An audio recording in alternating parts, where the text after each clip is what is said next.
కూడా ఆహ్వానిస్తున్నాం. వేదికకి రావాల్సిందిగా కోరుచున్నాం. నన్ను నంద్యాల జిల్లా నంద్యాల మండలం మూలసాగరం నందు వెలసి ఉన్న శ్రీ ప్రథమానందేశ్వర స్వామి దేవాలయమునకు ధర్మకర్తగా నియమించిన కాలమున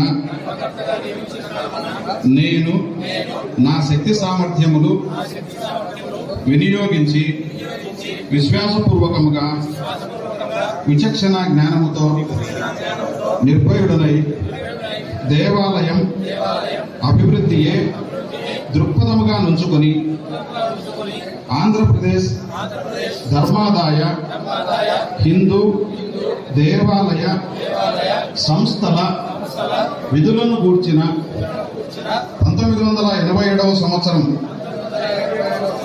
చట్టం ప్రకారము దానికి సంబంధించిన నియమములను అనుసరించి వర్తించగలవాడనని దైవ సాక్షిగా మనస్సాక్షిగా ప్రమాణం చేయుచున్నాను.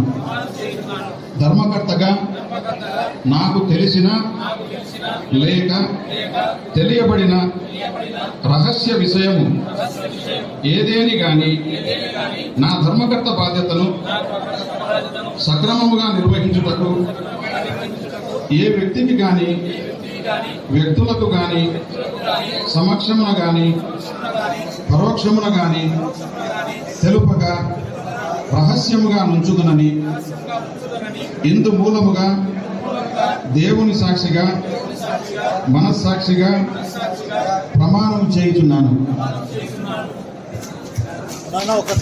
మండలి చైర్మన్ ఎలక్షన్ గురించి రిజల్యూషన్ చదువుతాను.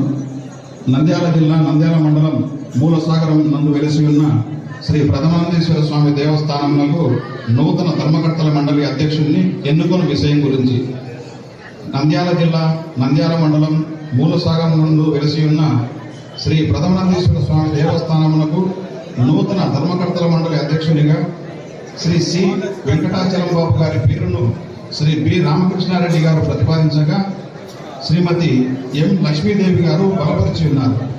మిగిలిన సభ్యుల నుండి ఎటువంటి అభ్యంతరం లేనందున నూతన ధర్మకర్తల మండలి అధ్యక్షునిగా శ్రీ వెంకటాచలం బాబు గారిని ఏకగ్రీవముగా ఎన్నుకోబడినదని తీర్మానించడమైనది. ఒక్కసారిగా చెప్పండి. చరణబాబు గారు కొంతమంది చైర్మన్ గా పాలకమండలి చైర్మన్ గా ఎంపిక జరిగింది. చాలా సంతోషం. హర్షధ్వానాల మధ్య వారి పేరు రావడం మనందరికీ ఎంతో ఆనందం. మంచివాడు, అందరికీ పరిచయస్తుడు, మరి వినయ విధేయులు ఉన్నవాడు, పైగా పాత్ర